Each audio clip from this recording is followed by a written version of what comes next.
The black trash bags lay ripped open on the driveway, my clothes spilling out like garbage under the morning sun. My floral sundress, my favorite, was wedged beneath a cracked boot, dirt streaking its hem. I didn't even cry. "Take a good look," my older sister Megan said from the porch, arms crossed, grinning like it was her birthday. "That's the last dress you'll ever wear in this house." I knelt silently, gathering my clothes while the neighbors watched. Across the street, Mrs. Calloway watered her roses like nothing was happening. But she saw. They all did. Dad stood behind Megan, his voice booming across the yard like a verdict. "You'll never amount to anything, Brielle," he snapped, loud enough for everyone to hear. "No man wants a failure who can't follow simple rules. You think you're too good for this family? You're nothing without us." Before we begin, drop a comment and tell us where are you from and from which city you're watching our videos. And after watching the whole video, don't forget to tell us, what would you do in this situation? Be honest. Tell me in the comments below. We read every comment. Let's begin. My hands trembled. I kept picking up the clothes. Denim, cotton, lace, all mixed with damp grass and crushed leaves. "You're lucky we even let you stay this long," my mother chimed in, stepping out in her robe and slippers. "You had a roof, food, and our patience. You ruined it." I turned, clutching the torn bag, standing barefoot on the hot pavement. My face flushed, not from shame, but from a sudden fierce resolve swelling in my chest. "You said no man would marry me," I replied softly. Dad smirked. "Unless he's blind, drunk, or both." My jaw tightened. "Then maybe you should come outside around 2:15 this afternoon." Megan laughed. "What is it this time? Another fake boyfriend? Please, we've heard that before." "Nope," I said, tossing the bag into my old Toyota's trunk. "But just make sure the lawn's clear." They laughed harder, like it was some skit written for their amusement. I closed the trunk gently, climbed into my dented car, and drove off like I'd done 100 times before. But this time, something had shifted. I didn't cry. I didn't hesitate. And I didn't look back. 2:10 p.m., the lawn. The whole family was outside now. Dad stood with his arms folded, Megan scrolled her phone beside him, and Mom was adjusting her sunglasses like someone important might actually come. "Let's see this billionaire you keep claiming exists," Megan whispered with sarcasm so thick it could slice through concrete. And then the sound came. A deep, thunderous hum echoed over the treetops. Not a helicopter. Not a delivery truck. A sleek white private jet glided low in the sky before disappearing behind the hill. They all turned. Seconds later, the front gate buzzed open. A black SUV rolled in first. Behind it, a stretch limousine. And last, a private Mercedes. Sprinter with dark-tinted glass. A man stepped out. He was tall, effortlessly composed, with the kind of posture that made people pause. Wearing a steel gray blazer, dark jeans, and polished shoes, his presence sliced the air in half. "Brielle?" he called. I stepped out from the passenger side of the limo, my long navy blue dress flowing like silk in the breeze. My hair was pinned back just how he liked it. And in that moment, everything stilled. My father's face dropped. The man walked toward me, reached out, kissed my forehead, and said, "I didn't want you picking up your clothes by yourself. Not when you're mine now." Gasps rippled. I turned to face my family, standing inches from the same spot where my dignity was crushed just hours ago. "This is Ethan," I said, voice steady, "my husband." Silence. The kind that makes your skin crawl. Dad's mouth twitched like he was about to say something but forgot how. Megan just stared at Ethan, then at me, and blinked like she'd seen a ghost. Mom cleared her throat, trying to salvage whatever image she thought she had. "Husband?" she stammered. You married him?" Ethan smiled politely, but it didn't reach his eyes. Yes. A private ceremony, last month. Her choice. She doesn't like big crowds, but I flew in today so she could say goodbye properly. He turned to me, brushing a leaf from my shoulder like I was royalty. Megan scoffed. You're seriously trying to say this? This guy is your husband? I'd ask if you need a background check, I said calmly, but I'm pretty sure your Google search history already told you the truth. Ethan raised his hand, and the SUV driver opened the trunk. A security guard in a suit stepped out and handed me a sealed folder. This is for your father, Ethan said. I handed the folder over without blinking. It's the deed to the old family house. I bought it this morning. Dad's jaw clenched as he yanked it open. Inside was a single-page document, notarized, stamped in bold letters, purchased, paid in full. Buyer, Brielle Callahan Walker. You can't just... He started, his face growing red. I already did, I said. And don't worry, I'm not evicting anyone. I'm donating the house to the Women's Recovery Center. Mom gasped. Megan stepped back. That's our home, she shrieked. No, I said. That was my prison. Now it's someone else's lifeline. Ethan slid his hand around my waist. You ready to go? One more thing, I said, turning to my dad. You said no one would ever marry me, that I was worthless, that I didn't belong. He didn't move. So let me ask you now, how does it feel watching your daughter become something you never believed she could? He looked away. I spent years trying to earn your love, I said, my voice steady, but my hands shook. But I finally realized I didn't need it to feel whole. Later that evening, Ethan's estate. The sun set behind the glass walls of Ethan's cliffside home. I stood barefoot on the warm marble floor, wine glass in hand, still wearing the same dress. I wanted them to see me, I whispered, not to impress them, just so they'd know they were wrong. Ethan watched me quietly, letting the moment breathe. I used to think my value came from pleasing people who hated me, I said. Now I know it's in standing tall, even when they try to break you. He walked up, took my hand, and pressed it to his chest. You're not standing alone anymore, he said softly. Tears welled in my eyes, not from pain, but from finally feeling safe.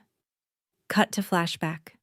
3 years ago, I was 24, working 2 jobs, one at a diner during the day, another cleaning offices at night. My family laughed at me then too, said it was pathetic, said I should just marry a local guy and stop dreaming. They didn't know that one night I slipped on a spill at the corporate office I cleaned, and Ethan, the CEO, was working late. Instead of yelling, he offered me a towel and asked if I was okay. Why are you working this late? He asked. Why are you? I shot back. He laughed. That night, he asked if I'd sit for 10 minutes and just talk. And that's how it started. Back to present. As I looked out at the city skyline, the memory washed over me. You know, I said, smiling at Ethan, you didn't have to fly the jet to their lawn. He smirked. Yeah, but where's the fun in that? That evening, I walked barefoot onto the open balcony of Ethan's home. The warm air brushed past me, carrying the scent of salt and pine. I leaned on the railing, still trying to process what had happened. It didn't feel real, like the moment with my family had happened to someone else. Ethan joined me quietly, his glass in hand. You held your ground today.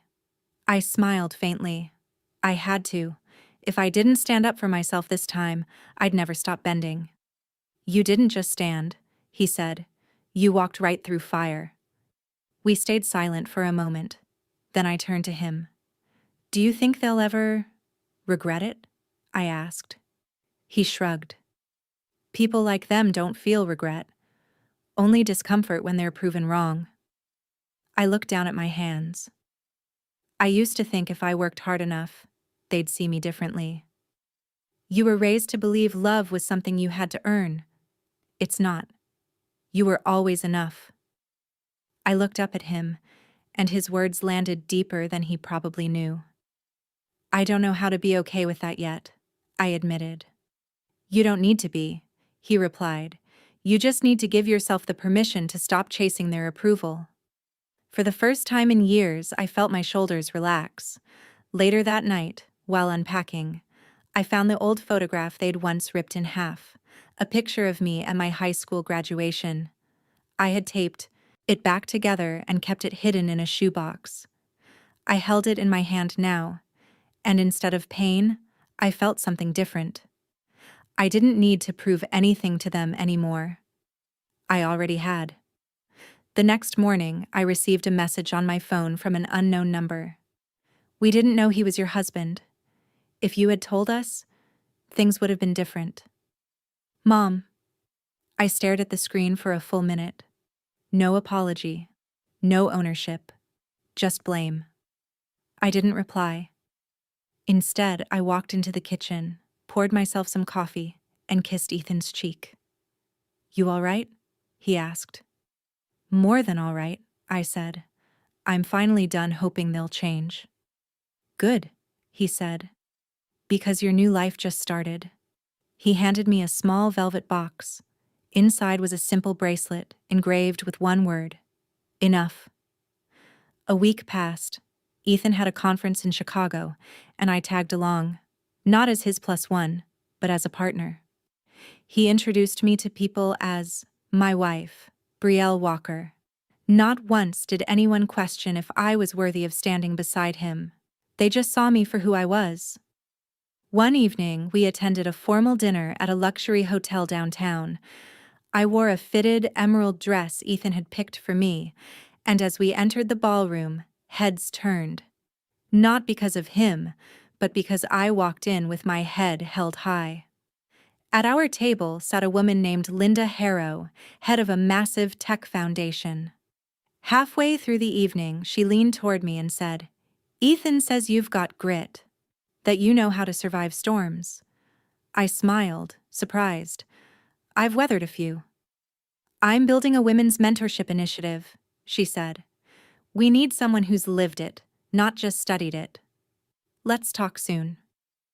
That night, as we rode the elevator back up, I looked at Ethan. You told her about my story? I didn't have to, he said. She asked what makes you different. I told her you don't break. You rebuild. It hit me then. Everything I was once shamed for, being emotional, too stubborn, too ambitious, was now what made me powerful. Back at the estate the next day, I got a call from an unknown number again. This time, it was Megan. I just need 2 minutes, she said. Please. I paused, then answered. Make it quick. There was a hesitation. They're saying you embarrassed the family. Mom's crying. Dad's furious. I let out a short laugh. Furious that I finally stood up for myself? You bought the house and gave it away, Bree.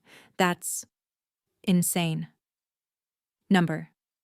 What's insane was living in that house, being treated like I was disposable, and still thinking I owed them something. She went quiet. I didn't call to fight, she said. I called because I think you were right. That stopped me. About what? I thought if I stayed quiet, followed them, I'd be safe. But I'm still invisible. I exhaled. You made your choice. I know, she said. But maybe I want to make a different one now. I didn't respond right away. Part of me wanted to slam the door, but another part, the version of me that once begged for someone to see her, felt a sting of recognition.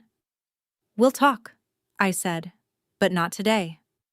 After I hung up, Ethan found me standing in the kitchen, staring at the phone. You okay? He asked. Yeah, I said, but something's changing, and for once I'm the one deciding who gets access to me. His eyes warmed. That's my wife. 2 months later, the air felt different. Not because of the season, but because I had changed. I wasn't the girl who walked out of that house with trash bags. I was the woman now running mentorship calls with women across the country. Women who had been thrown away, ignored, dismissed. Just like I once was. One of those women, Jasmine, a single mom from Detroit, said during a call, "You don't talk like you read this in a book. You talk like you bled through it." I did. And now, I bled into something better. One quiet Sunday afternoon, while watering the plants outside, I heard a car pull up the driveway. It wasn't Ethan. It was my dad. He stood next to his dusty pickup, shoulders tight, eyes scanning everything, from the stone path to the tall glass windows behind me. I didn't move. "You have 5 minutes," I said calmly. He walked up, slower than I'd ever seen him walk. No booming voice, no anger in his tone. I wanted to see where you ended up," he said. I tilted my head. "You've already seen it. Remember? You were there when the jet landed." He gave a slight nod. "That day, I didn't expect it." "I know," I said. "You expected me to crawl back." There was a long pause. Then he looked at me, not through me, for the first time. "I don't know how to apologize for everything," he said, "but I know I treated you like you were small, like your voice didn't matter." I folded my arms. "Because you didn't believe I'd ever be more." He swallowed hard. And I was wrong. I waited. He glanced down, then slowly back up. "You're stronger than I ever was. I didn't know how to love someone like you. You scared me. You still do." That caught me off guard. "You don't have to forgive me." But I needed to say it. I looked at him. For years I wanted these words. But I realized I didn't need them anymore. I was already whole. I gave him a nod. Not warm, not cold, just honest. "Thanks for saying it," I said. "Now go live your life. I've got mine." He walked away quietly. No last words, no scene, just a man leaving a house that no longer belonged to him. Ethan returned later that evening and found me smiling in the garden. "What happened here?" he asked. "Closure," I said. He smiled. "Did it feel good?" It felt earned. Weeks turned into seasons. The mentorship program grew. I spoke at events, shared my story not as a victim, but as a builder, a survivor, a voice for the unheard. And one evening, while looking out at the ocean, Ethan came behind me and whispered, "You know what I remember the most?" "What?" "The girl in the dirty uniform, standing in a hallway with her pride still intact." I smiled, resting my head against him. "She's gone," I said. "No," he whispered. "She just turned into a queen."